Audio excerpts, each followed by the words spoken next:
आप देख रहे हैं लाइव इंडिया हर पल। नमस्कार, लाइव इंडिया में आपका स्वागत है। मैं अनिल सम्राट। देखिए, कांग्रेस के कार्यक्रम में प्रधानमंत्री नरेंद्र मोदी को लेकर अमर्यादित भाषा का प्रयोग किया गया, जिसको लेकर चर्चाएं खूब हो रही हैं और बीजेपी सीधे सीधे हमलावर है। देखिए, इसी को लेकर केंद्रीय मंत्री धर्मेंद्र प्रधान ने कांग्रेस के एक कार्यक्रम में प्रधानमंत्री नरेंद्र मोदी पर अपमानजनक टिप्पणी पर कहा कि जिन्होंने दशकों तक बिहार में वोट चोरी की और गरीबों के वोट को लूटा, वही आज वोट चोरी के बारे में ज्यादा चिल्ला रहे हैं। इन्होंने तो आज सारी हदें पार कर दी। प्रधानमंत्री नरेंद्र मोदी को उन्होंने अपशब्द कहा है, और क्या यही उनकी राजनीतिक आदर्श है? देखिए, जिन्होंने दशकों तक बिहार में वोट चोरी की, बम, बंदूक और लाठी के आधार पे गरीबों की वोट को लूटा, वही आज वोट चोरी के बारे में ज्यादा चिल्ला रहे हैं। ये लोग फ्रस्ट्रेटेड हो चुके हैं। आज तो सारे हद पार किए। इन्होंने देश की लोकप्रिय प्रधानमंत्री नरेंद्र मोदी जी के नाम लेके अपशब्द कहे, गाली गलौज किए। क्या यही उनकी राजनीतिक आदर्श है? ये सामंतवादी लोग हैं।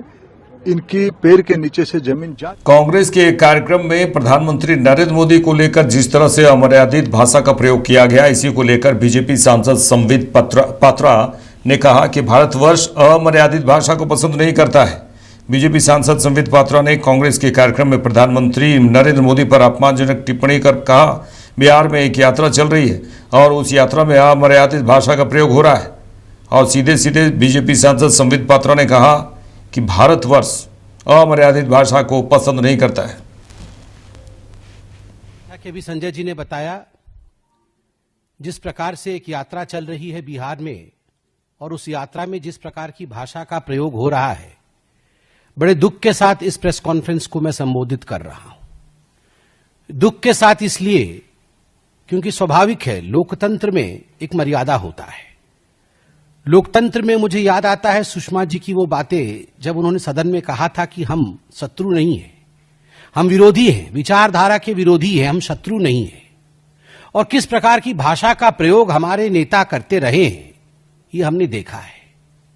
और आज जब भाषा की मर्यादा तार तार हो रही है, आज जब माननीय प्रधानमंत्री जी और प्रधानमंत्री जी की 100 वर्ष की मां, जो आज हमारे बीच में नहीं है, जिनका लगभग 100 वर्ष की आयु में स्वर्गारोहण हुआ, उनके ऊपर जिस प्रकार की कटुता, जिस प्रकार की अश्लीलता और जिस प्रकार की भाषा का प्रयोग किया गया है, मुझे लगता है शर्मसार आज उस पार्टी को होना चाहिए जो पार्टी कभी अपने आप को भारत में स्वतंत्रता संग्राम से जोड़ती थी। वह पार्टी जो अपने आप को स्वतंत्रता संग्राम से जोड़ती थी, वो गांधी जी की पार्टी थी। और आज जो स्वतंत्रता संग्राम से अपने आप को तथाकथित रूप से जोड़ती है, मगर आज गाली वाली पार्टी बन गई है, वो महात्मा गांधी जी की पार्टी नहीं है। वह तथाकथित नकली गांधी परिवार की पार्टी है, जिनमें एक सेंस ऑफ एंटाइटलमेंट है, कूट कूट कर जिनमें अहंकार भरा हुआ है, जिनको लगता है कि भारतवर्ष उन्हीं का है। और अगर भारतवर्ष में राजनीतिक गद्दी उनको नहीं मिलती है, वो दूसरों को कह रहे ना, गद्दी छोड़, हम आके बैठेंगे। अगर राजनीतिक गद्दी उन्हें नहीं मिलती है, तो वो कुछ दिनों के बाद उस व्यक्ति को जो लोकतांत्रिक रूप से चुन के आता है, मुझे कष्ट हो रहा है, उसे मां की गाली भी हम दे सकते हैं। बिहार की जनता है, जहां से चाणक्य हुए, जहां से बुद्ध हुए, जहां से भाषा की प्रवाह बही है, जहां से ज्ञान और संस्कृति की प्रवाह बही है, वह बिहार की जनता इस प्रकार की भाषा को देख रही है, उसे परख रही है और उसका जवाब भी देगी। और इसका जनक कोई है तो वो राहुल गांधी है। दरभंगा की रैली से, मंच पर से जिस प्रकार से प्रधानमंत्री के मां के लिए कहा गया और प्रधानमंत्री जी के लिए कहा गया, उससे ठीक पूर्व राहुल गांधी जी के भाषण को आप सुनिए, उसका विश्लेषण करिए। लगभग 5-7 दिनों से राहुल गांधी जो भाषण दे रहे हैं, उस भाषण में प्रधानमंत्री को तू कह के संबोधित करते हैं। तू युद्ध बंद कर दे, 24 घंटे का समय दिया गया है, नहीं तो तुझे छोड़ा नहीं जाएगा। तुझे हम देख लेंगे। राहुल गांधी माननीय प्रधानमंत्री 140 करोड़ जनता के प्रधानमंत्री है। खिसियानी बिल्ली चाहे कितना भी खंबा नोच ले, याद रखिए मर्यादा एक ऐसा विषय है जिसे भारतवर्ष पसंद करता है और अमर्यादित भाषा और अभद्र भाषा को भारतवर्ष पसंद नहीं करता है। खेद के साथ कहना पड़ रहा है, यह पहली बार नहीं हुआ है। इस बार सदन के सत्र में मैं भी वहां मौजूद था, दुख हो रहा था। पूरे सत्र में जिस प्रकार की भाषा का प्रयोग, जिस प्रकार का स्लोगनियरिंग किया गया, वेल में खड़े होकर कांग्रेस पार्टी ने चोर चोर चोर चोर जिस प्रकार से हल्ला मचाया है और जैसी भाषा का प्रयोग किया है, खुद स्पीकर साहब ने भाषा के मर्यादा के तार तार होने का हवाला दिया था अंतिम दिन में लोकसभा में साइनाडाई होते समय। और यह पहली बार नहीं है जब आदरणीय प्रधानमंत्री नरेंद्र मोदी जी के लिए इस प्रकार के भाषा का प्रयोग किया गया है। 2012-13 से ही और उससे पहले से, जब से उनमें एक पोटेंशियल नेता दिखा है कांग्रेस पार्टी को, एक संभावित नेता दिखा है कांग्रेस पार्टी को, तब से कांग्रेस पार्टी उनके ऊपर इस प्रकार के भाषा का प्रयोग कर रही है। मौत के सौदागर, नाली का कीड़ा, नीच आदमी, कॉकरोच, वायरस, भस्मासुर, रावण, दुर्योधन, ये सारे भाषाओं का प्रयोग, ये सारी गालियों का प्रयोग माननीय प्रधानमंत्री नरेंद्र मोदी जी के लिए हुआ है। सोचिए किस देश में, हमें कहती है कांग्रेस पार्टी की ये तो हिटलर शाही है, ये तो डिक्टेटर है। किस देश में, पूरे विश्व के किस देश में जो लोकतांत्रिक देश है, किस देश में उनके राष्ट्राध्यक्ष के लिए इस प्रकार की भाषा का प्रयोग किया जाता है? नीच, नाली का कीड़ा, कॉकरोच, वायरस, मौत का सौदागर, किस देश में होता है? उसके बाद ये कहते हैं यहां हिटलर शाही चल रही है। आप सोचिए, अगर इतना गाली देने के बाद इन्हें लगता है यह हिटलर शाही है, तो यदि इनको लोकतंत्र दिया जाए, सही मायने में जो इनके हिसाब से लोकतंत्र है, तो केवल मारना ही बाकी रह जाएगा। कांग्रेस के द्वारा जिस तरह से अपमानजनक टिप्पणी की गई, उसी को लेकर केंद्रीय मंत्री चिराग पासवान भी हमलावर हैं। उन्होंने कई बातें कही। उन्होंने कहा कि अमर्यादित भाषा का प्रयोग करना गलत है, निंदनीय है। केंद्रीय मंत्री चिराग पासवान ने कांग्रेस के एक कार्यक्रम में प्रधानमंत्री नरेंद्र मोदी पर अपमानजनक टिप्पणी पर कहा, जिस भाषा का इस्तेमाल ये लोग करते हैं, राजनीति में मतभेद होंगे ही और वो स्वाभाविक है, और हर किसी का अपना पक्ष और मत होगा।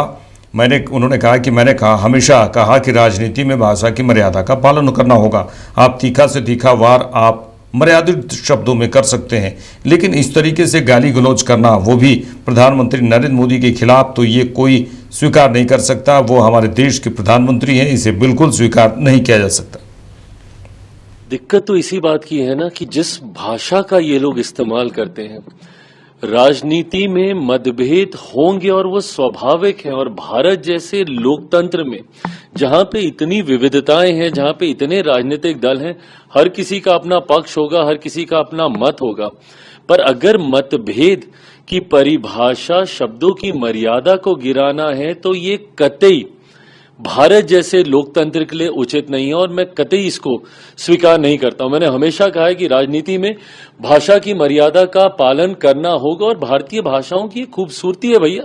इतना बढ़िया शब्दकोश है भारत की हर भाषाओं के पास कि आप बड़े से बड़े विवादित विषय को बड़े से तीखा वार आप मर्यादित शब्दों में कर सकते हैं, पर इस तरीके से गाली गलौज करना, वो भी देश के प्रधानमंत्री के लिए, ये कतई कोई स्वीकार नहीं कर सकता है। भाई मेरे प्रधानमंत्री हैं वो, हमारे देश के प्रधानमंत्री हैं वो।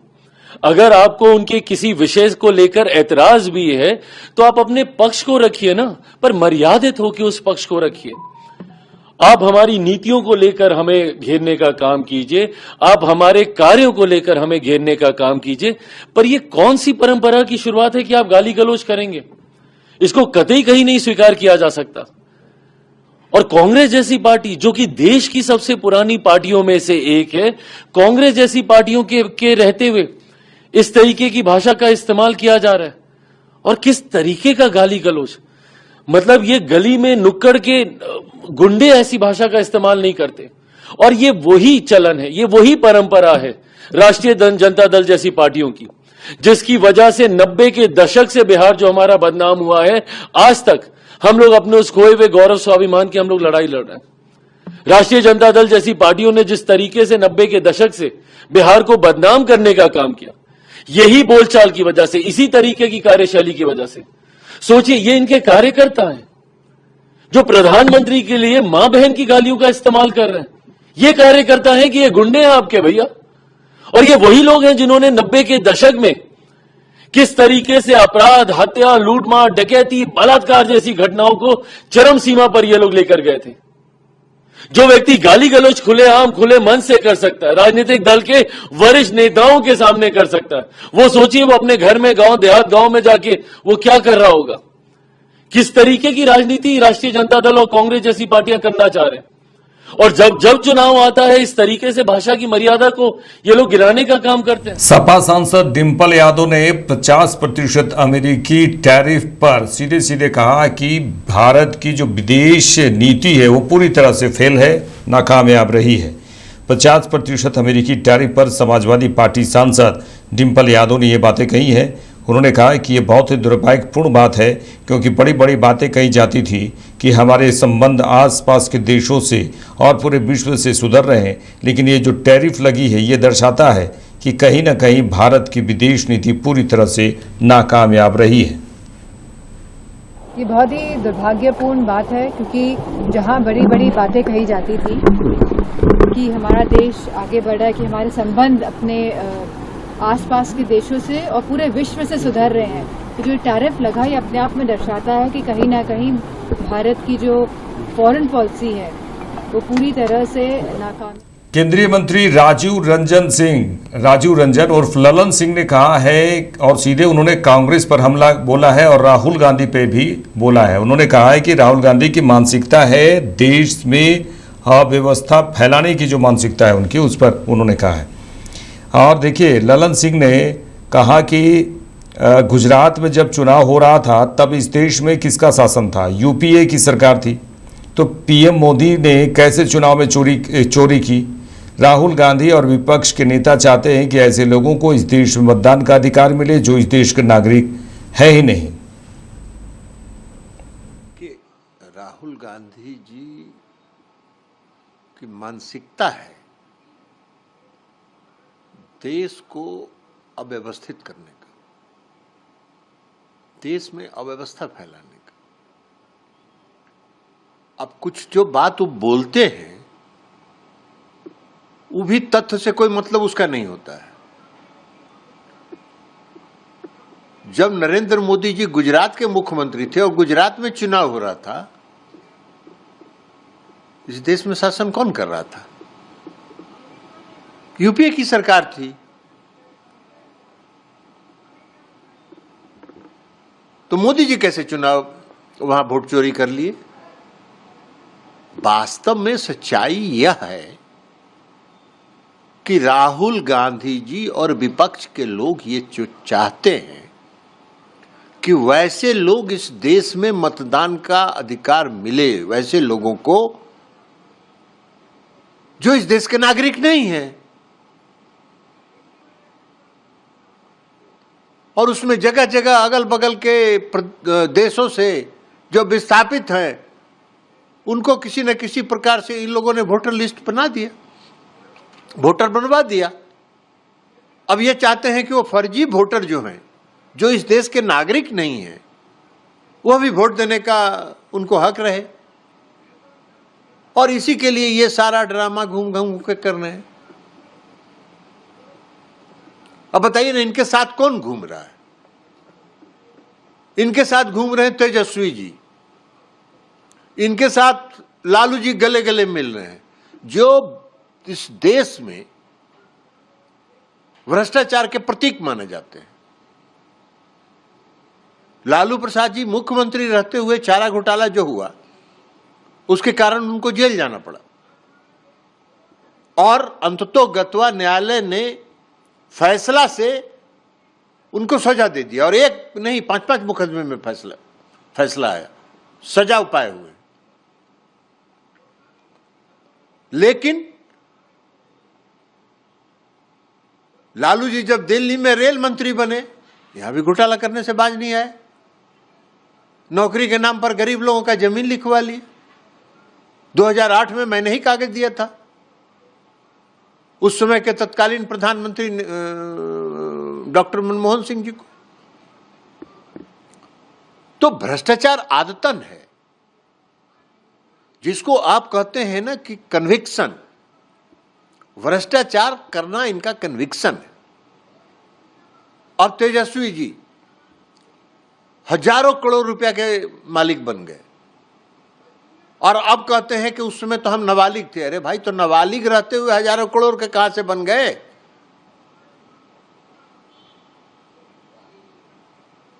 तो कहते हैं कि नाबालिग है इसलिए हम पर नहीं मुकदमा चलना चाहिए, कहा कि हमने नाबालिग रहते हुए चोरी किया। अरे ये तो कोई तर्क है क्या? उसी तरह घूम घूम के कह रहे हैं कि वोट चोरी हो रहा है। क्या वोट चोरी हो रहा है भाई? चुनाव आयोग ने सारी सूची डाल दिया, बूथों पर डाल दिया। अब आप बताइए ना कि कौन है इस देश का नागरिक जो वोटर नहीं है? चुनाव आयोग ने सघन पुनरीक्षण का जो कार्यक्रम चलाया उसमें क्या कहा? कहा कि भाई आप 11 विकल्प आपके पास हैं, इस 11 विकल्प में एक भी विकल्प आप जमा करके यह बताइए कि हम इस देश के नागरिक हैं।